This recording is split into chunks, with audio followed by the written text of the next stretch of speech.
لا هي لالا كلام العار.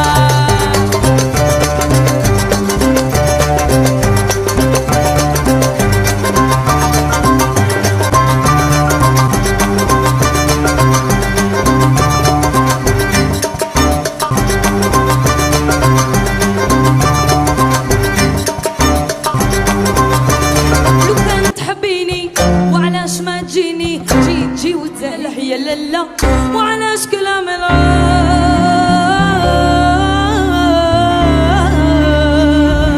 السلام عليكم ورحمة الله تعالى وبركاته. معكم فاطمة الزهراء من قناة الجوورد. جبت لكم اليوم واحد الفيديو اللي هو مغايرة للمحتوى القناة ديالي اللي بغيت نقدم لكم فيه واحد لوفر اللي عجبني بزاف.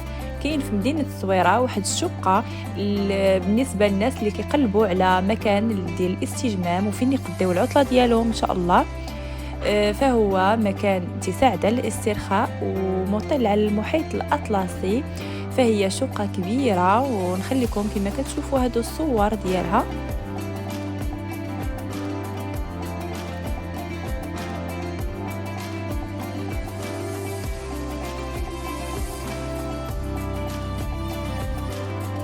وبالنسبه للثمن اللي هو اهم حاجه بطبيعه الحال فاش تكونوا تنقلبوا على شي اوفر تنبغيو له ميزات، فالثمن ديالها فقط 780 درهم الليله ولخمسه اشخاص، بما معناه ان الفرد غادي يتقام علينا 156 درهم الواحد. وهاد الشقه هذه راها كتطلع على واحد المنظر غزال اللي هو المحيط الاطلسي، وجات بالضبط على البحر النيشان، يعني الامواج ديالها كيضربوا حداك، يعني كتحس براسك بحال ناعس في وسط البحر. وفيها واحد البالكون اللي كيخليك تشوف هذيك الاطلاله الساحره.